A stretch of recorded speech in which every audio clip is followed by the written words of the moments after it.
Hello and welcome to the Majlis, the weekly podcast by Ready for Repatriated Liberty, focusing on Central Asia. I am Mohammed Tahir, Ready for Repatriated Liberty's media manager for South and Central Asia here in Washington, D.C.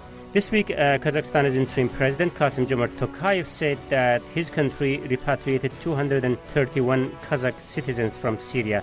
And a week earlier, Tajik authorities announced the return of 84 minors who were born to ISIS fighters of Tajik origin in Syria and in Iraq. These people are some of 4,000 Central Asians who earlier went to Syria to join ISIS. It is unclear as to how many of them are still in Syria and still alive, but the pressing question of today is, as ISIS continues to crumble, how the Central Asian countries are coping with the situation involving their citizens in the Middle East who was once with the ISIS. To discuss this question, I'm joined by Kineshbek Sainizarov, Central Asia Program Director at Search for Common Ground. Asal Murza Kuluba is joining us from Bishkek. She is a research fellow at the University of Central Asia. Salim John Ayubov, Acting Director of RFRL's Tajik Service, and Bruce Pannier, Editor of RFRL's Central Asia blog, Kishlak Owazi. Welcome on board, colleagues. Thank you. Thank you. Thank you. Very, very nice to have you. Okay, let's start with the latest development. So there are a number of issues that we would like to talk about.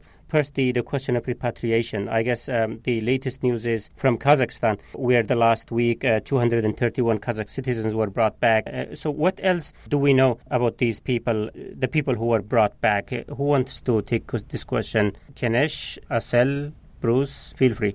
You mentioned news from Kazakhstan, but you also can see that from Kyrgyzstan you can hear very positive news.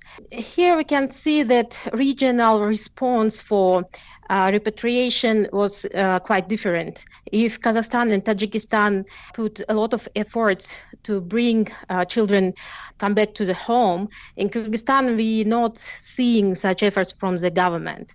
I can say that we can see the political will here. Yeah.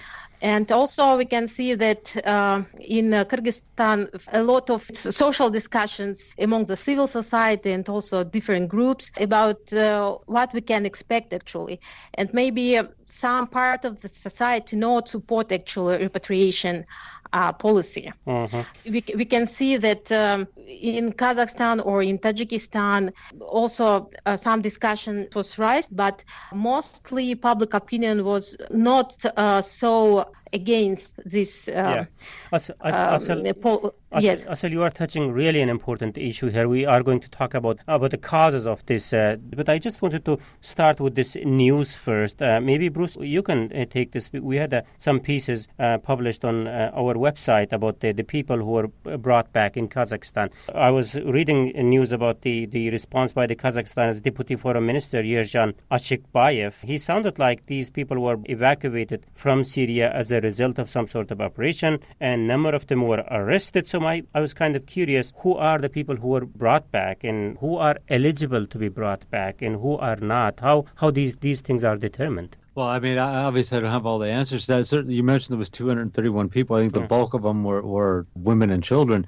You know, there were some men, and 2 of them ended up being arrested once they got back.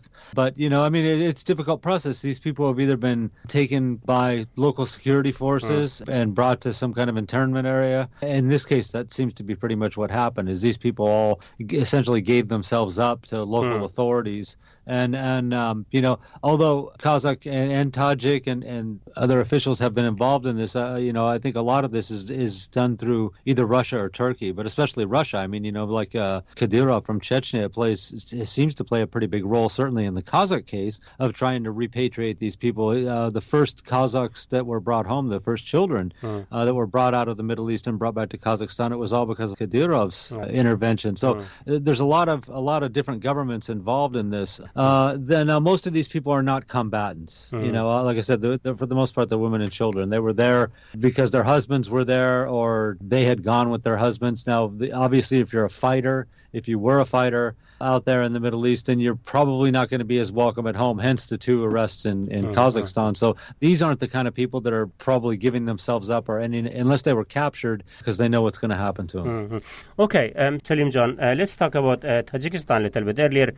A week earlier, Tajikistan repatriated 84 minors of ISIS fighters of Tajik citizens. I guess their parents are still in Syria, dead or in jail. But what do we know about these people, about these kids? Thank you, Mohammed. We know that fathers of those kids either killed or lost in Iraq. However, their mothers are in the jail, and they sentenced it to the long-term prison. And additionally, there is 11 more kids in Iraqi jail, but mothers do not allow them to bring back. And so it was done by the Tajik authorities in a very good manner, and people in Tajikistan praised the government, and especially the Tajik ambassador to Kuwait, Mr. Zubayd Zoda, and also some Iraqi NGOs. And Mr. Ambassador have been working with them closely, first to define where those citizens are, and second, how to bring them back.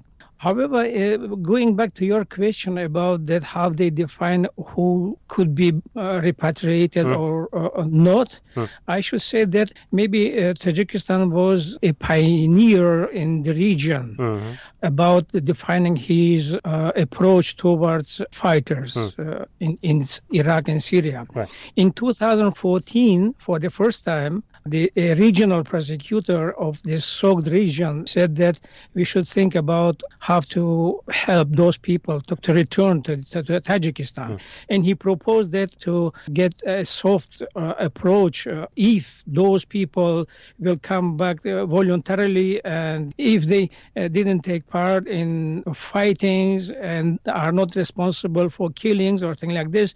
And later on, the parliament also discussed, so the legal framework of this was not ready yet, and the parliament proposed to amend the criminal code, and they amended it. And after that, 120 Tajik citizens either came back by their own wish or helped by the government and by others' government, by NGOs, to return home. And from them, what we know, 36 of them were released upon arrival. However, we don't know the fate of 34 remained. Either they are in the prison or what happened to them, we don't know. Overall, Tajikistan succeeded in bringing back home more than 200 people, young people who joined ISIS in Iraq and Syria. How long they have been doing this, Salim John? I mean, we started hearing about activities of ambassador. I think he's very much passionate about that. Usually, Central Asian diplomats are not as proactive as he seemed to be. What I'm saying is, how long Tajikistan has been doing this? I think this process started in 2015 when the legal framework was ready. And I should say about the ambassador, he was former chief of the protocol of the President Rahman, and probably it gave him more power, more independence to deal with that. And also, as a former scholar on Arabic issues, he had very nice relationship with the many Arab prominent figures in Arab world, and probably those ties also somehow helped him to accomplish that. Yeah, all these cultural understanding of the region also helped him to navigate, his way. Bruce, I think the number of people were also arrested in Kazakhstan when they were repatriated, right? I don't know how long Kazakhstan has been doing this. It's been a couple years now, but they've come out in small groups. Prior to this, I mean, the 231 was just, by anyone's standards in Central Asia, that was the largest group that was taken out at one time. But they've got 8 here, 10 there, and that's been going on for a while. And like I said, that was largely coming out of Syria. And that was, of course, because Russia has military forces on the ground. So, that's why I said that Russia plays a part in this too, because they have troops and transport planes on the ground. And so they brought these people out, and a lot of them end up in Russia first before they get back to Kazakhstan. I don't know what the total figure is, because like I said, it's been kind of piecemeal. A few here, a few the next month, and 2 months later, 8 or 9 more. But it's been ongoing for at least a couple of years now. Yeah, and we also don't know how many still are in the Middle East. But anyway, so Asil, I don't hear anything from Kyrgyzstan. Earlier, we were talking about 70% of ISIS fighters from Kyrgyzstan having gone to Syria from one small town in the south, which must make it rather easier, one would think, to identify those individuals. So what the authorities are doing or have been doing about its citizens in Syria so far, like, in the examples of Tajikistan and Kazakhstan? Generally, they say that they will try to return or repatriate. Did they do? But in fact, did they repatriate anyone so far? See any concrete steps to this. And I think it's also open a big question about legitimization, because we can say that this act, it's very symbolic when the authorities take children from a zone of war. And I think this very symbolically powerful decision. So it can also work to the legitimization of authorities and, of course, for the risk minimization in the future. Yeah, that's what the Tajik authorities were saying that. But in terms of numbers, Asel, how many people so far Kyrgyzstan brought back from Syria? Is there any number that we can talk about? We can say that it wasn't some special operation like was in Kazakhstan and Tajikistan. It's only case-by-case numbers. Okay. Let's see. Now, talking about the Uzbekistan, Bruce, I think we were talking about this a little bit earlier. So what are they doing about their citizens? I think, the Uzbeks make up, I believe, the largest number of fighters who went to Syria from Central Asia, correct? Yeah, that's correct. But I mean, it doesn't necessarily mean that all those Uzbeks came from Uzbekistan. But yes, they probably are the biggest single group, which is not surprising since there's more Uzbeks in Central Asia than there's anybody else. But I mean, the Uzbek government and the Turkmen government too have taken a much different approach to this. They don't want these people back at all. Now Mirziyoyev, I'm not really sure what exactly his policy is on this. I haven't seen him articulate it. But when Karimov was alive, there was no way these people were going to be brought back at the expense of the Uzbek government. And in any case, I doubt any one of them would have wanted to go there. Uzbekistan has been locked. The airports, they're looking for these people at all the airports in Uzbekistan when international flights arrive. And anyone, especially if you're a young man, anywhere between 18 and 40 years old, when you arrive, you're going to have to talk to the security forces that were at the airport. And they have a lot of questions about where you've been, who you've been with. And if there's any doubt at all about the story that these people tell, then they're going to be detained until either Uzbek authorities are satisfied that they weren't doing anything wrong, or until they have sufficient reason to believe that these people were involved in some of this stuff, in which case they are detained indefinitely. And that's what happened to a lot of them. So I think the words got out. It's pretty much the same situation in Turkmenistan. Yeah. These people are screened at the airport. If they have reason to believe that you were part of this, they're going to lock you up right away. Yeah, but what explains the state policies there, like both in these countries, Uzbekistan and Turkmenistan, that they are apparently have no interest in those people in terms of bringing them back? What explains their policies, Kanishbek?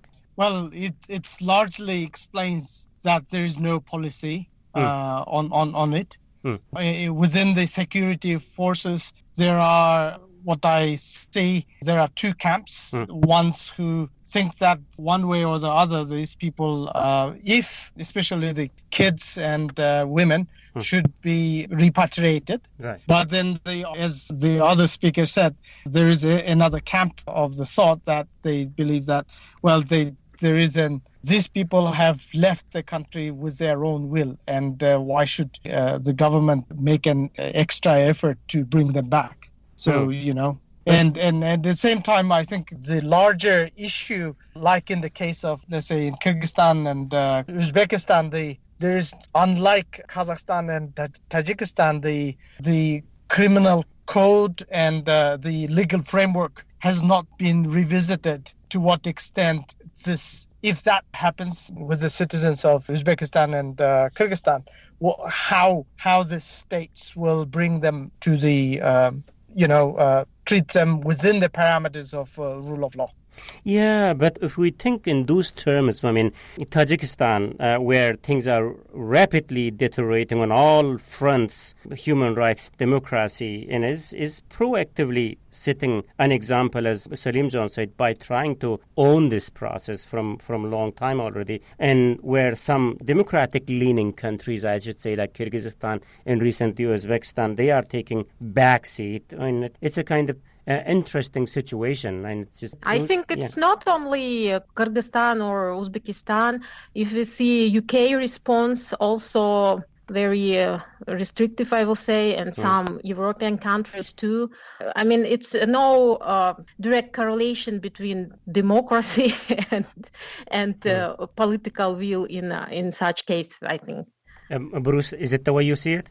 No, I mean, absolutely. We just had the case of this one in the UK. There was the case of the one young woman who left with their friends to go, and there was a significant portion of the public. It was February, I guess, when they finally caught her, and she wanted to come back because she was pregnant or either just had a child. I can't remember. And there was a big portion of the British population that did not want her to come back, and they revoked her citizenship so she couldn't. So yes, I mean, it's not so much a question of whether your government is democratic or not. It's kind of then what explains this? Like I said, it matters how strongly the public opinion is against this, and to some extent, I suppose governments play a role in that by they're using state media. But there's even in the United States, I don't think, as far as I know, there is no policy to repatriate people that have been. Is the public opinion dictates these policies in Central Asia? And I just kind of wonder. Right? Like I said, the governments do the policy, but and everyone kind of goes along with what they do. Let's be real about this. It's kind of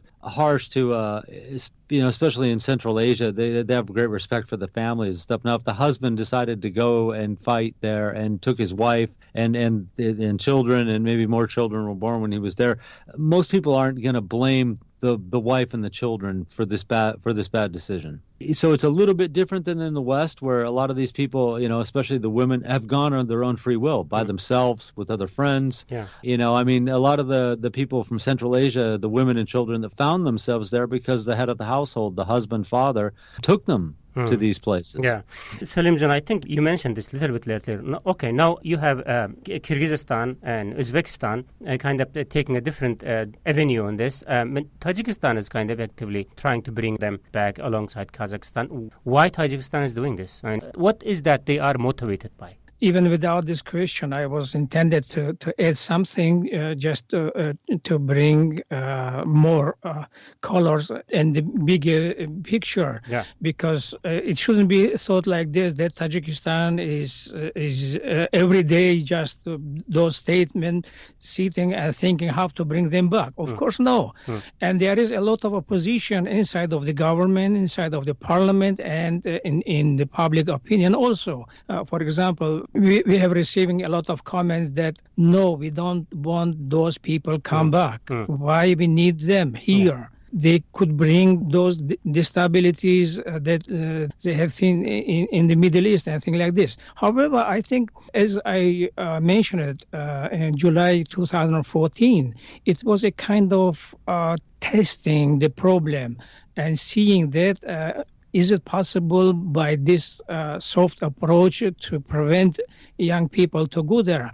Of course, and some people in the government acknowledged that since the very weak Islamic education in the country, those young people have been brainwashed in Russia mostly and traveled to Middle East from Russia, not from Tajikistan directly. And when they tried this way and have seen that it helps, so there was more support for this way, and then they have been able to change the legal framework. And in 2016 only, they succeeded in bringing back 120 of citizens, and also many others returned from halfway to Middle East, since they understood one thing, that if those people will think there is no way back, So they will continue and they will stay, and of course they will becoming more dangerous and dangerous.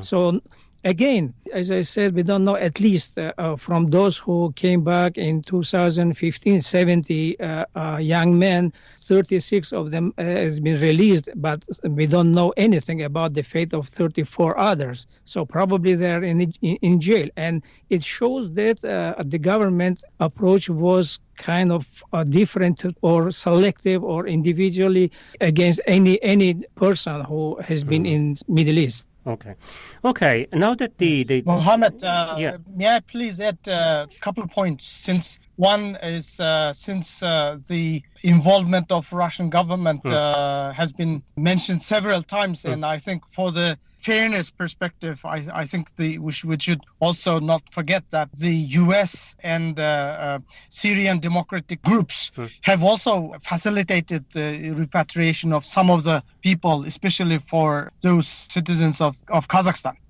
So it's not only the Russia who's doing this kind of effort. And the second view, which I happen to talk with the analytics from all Central Asian countries, is that especially from Kazakhstan and Tajikistan, some of them, they believe that, it is the government tries to claim this as one of the efforts of neutralizing the ultimate threat to the security and peace in the country, because all these individuals have left the country by their own will and joining the ISIS groups. But for the Kazakh and Tajik governments, they are still the citizens of Tajikistan and Kazakhstan. Right. And with that, the repatriation and reintegration programs, they would still make an effort, more civil way of approaching this perceived threat, especially when it comes to women and kids. Right. And I think this is also a fair point. Yeah, definitely. Let's talk about that a little bit now. Now that the citizens who are repatriated. So what happens when those individuals brought back? How the state treat them? What's the reaction they get from the society? And what future holds for them with the ISIS stamp in their background? Let's continue Majlis podcast talking about these and many other questions very shortly.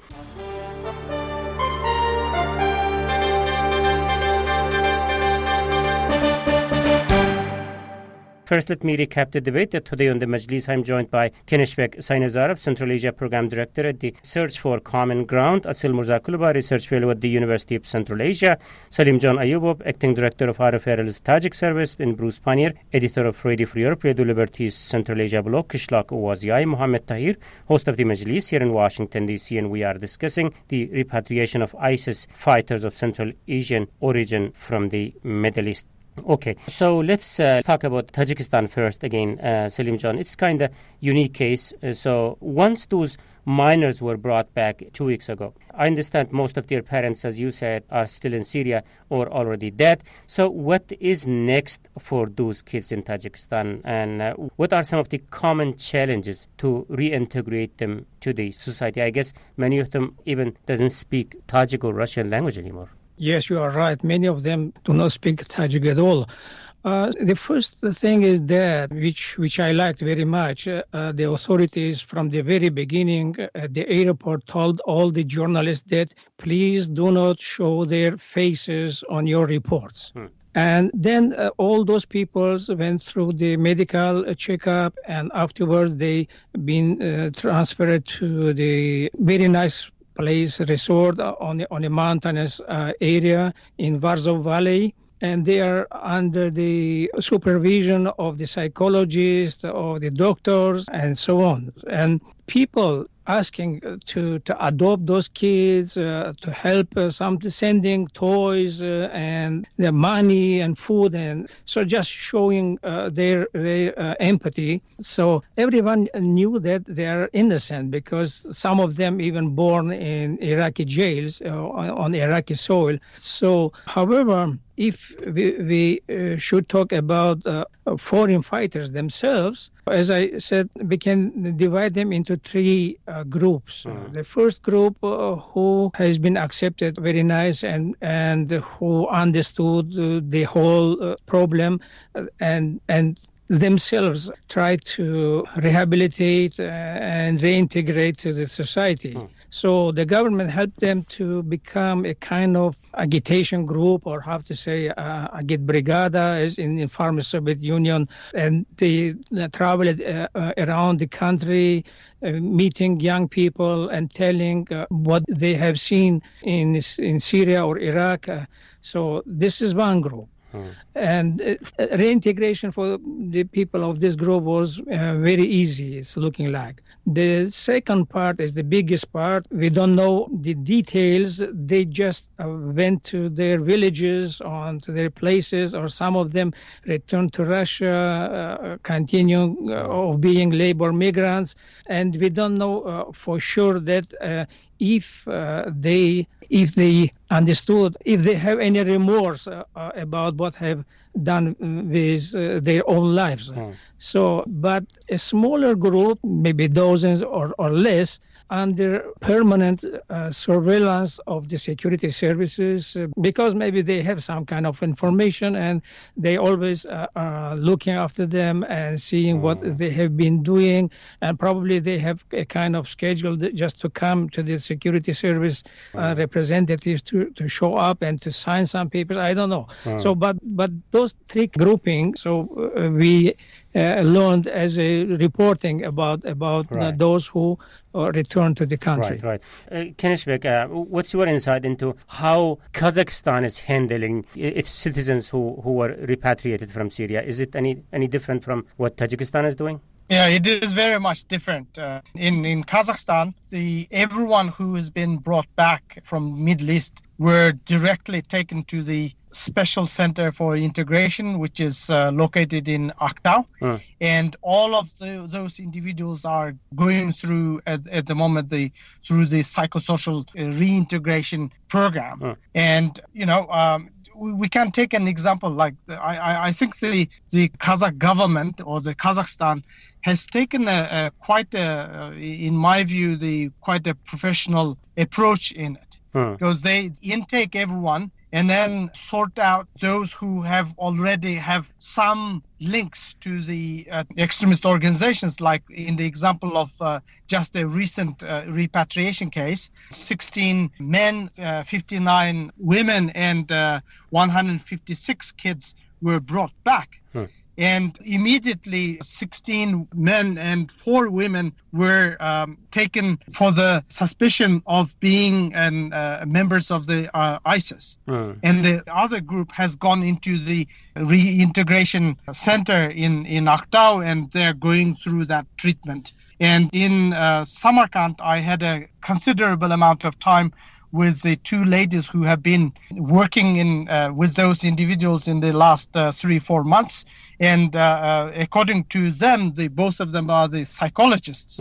And they believe that according to the program the Kazakh government has put in place, it will take at least 6 to 9 months before they can firmly say that these individuals are kind of ready to go back to their own communities. Otherwise, they will have to stay in that special reintegration camp, or the center we call, and go through that treatment. And there is no word so far in Kazakhstan when and how those individuals will be released from that special camp or the center.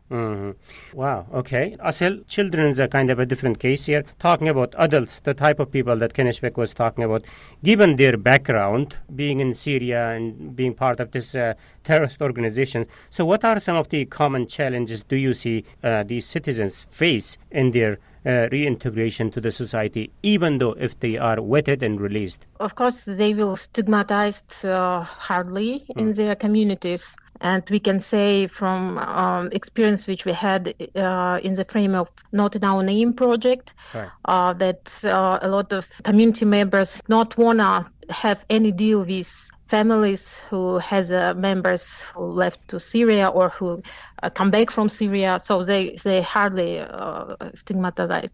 And I will say that integration is a very delicate process. And of course, tactically, we can now talk about this reintegration camps, different approach, but strategically, I think integration issue will depend from a much broader perspective, what kind of religious policy will be in these countries. I mean, of course, we can say that if de-radicalization, how this term used for repatriants, I mean, if they will go through these programs, but when they continue their life in communities and in society where religious policy will not have a change, I mean, then I can say we still have risks. Yeah. And not only with these people, but generally, because I think this situation generally gives a lot of understanding that religious policy should be changed. And it doesn't matter what kind of psychologists will work with in these camps and what kind of efforts will go through the government. But if general context will not change, I think still we have the same challenge. You brought us to a really nice place, Asel. So Asel was talking about, Bruce, the underlying cause. I mean, it's good that Tajikistan has some sort of integration program, as well as Kazakhstan, for those who are brought back. But what are the other lessons that the authorities learned from this entire process? So what would you say, whether they learned anything from it? Whether they learned anything from it, I'm not sure. Yeah. Asel and her research and the group that did the Not in Our Name documentaries, I mean, they kind of showed that it's going to change from place to place. Now, the socioeconomic conditions in the places they're from played a role in a lot of these people deciding to go. There simply wasn't anything, no employment at home, no opportunities on the horizon, and of course we've heard, and Kenish mentioned that a lot of people, and Selim John mentioned that some people had gone to Russia for work, and it had happened there. But again, this comes back home, to the fact that there wasn't those kind of job opportunities there. Some Central Asian officials, and it changes from country to country, but have suggested that, that what Asel just said about religion is that part of the problem was that there isn't enough religious education in some of these countries, really in any of the Central Asian countries. So, these people, young people, could get lured in because they didn't have sufficient knowledge of the Quran to understand that what they were being told really didn't have anything to do with the Quran. Now, trying to open the door on that is going to be a tough challenge, certainly in the near term, to say that what we need is more religious education in the country, because if anything, we've seen that madrasas are under suspicion pretty much across Central Asia. So it's kind of a tough balancing act to say that lack of religious knowledge helped lure these people in, but we're not really willing to provide our society with greater religious knowledge at the same time. Okay. Mohammed, can I make one last point before we go off? I'm sorry. I think the case with Kazakhstan is very interesting so far, and I think we should continue observing what it will happen and how those individuals either will be released or not released. But the interesting one is the case with Russia, because Russia was one of the first countries who had repatriated its citizens from the war zones. But then it has, after the first round of the repatriation, that program has been stopped, and the Russian FSB, the head of the FSB, Bortnikov, said that, nonetheless, these individuals really put a real threat to the peace and security for the country, and somehow that program has stopped, and Russia hasn't been doing it since, I think, the last year. And my only guess is that I think Russia brought them, all those individuals back, and they tried to put them through the reintegration and psychosocial treatment. But my guess is only that perhaps it didn't really take them too far. And so it's quite interesting now, I think, in relation to that, to observe what will happen with those individuals the Kazakhstan and Tajikistan brought back. Okay, terrific. Thank you very much. I think we really need to end the discussion, but just very final point. Let me take, Asal, you've been a little bit quiet today. So talking about, again, lessons learned from it. So if there was one example of lesson learned in Central Asia, what is that, and whether it can be copied by some other Central Asian countries to address this issue? I can say that we found a lot of diversity. Sometimes when we made an analysis on regional level, we go to this generalization. But even in one country, for example, Kazakhstan or Kyrgyzstan, you can see so different specifics. We haven't know only one answer. For example, what is a push factor or drivers which push people. And in this regard, I think we need to analyze more complexly this problem and not give very simplistic answer like it is poverty, like it is no job, or it is lack of justice, or it's some of political dialogue, etc. It's very complex issue which require really complex answer, and this answer shouldn't come only through state. Actually, what I want to point that the first repatriation action was made by families. During our project, we found several families which sent their members to repatriate their members.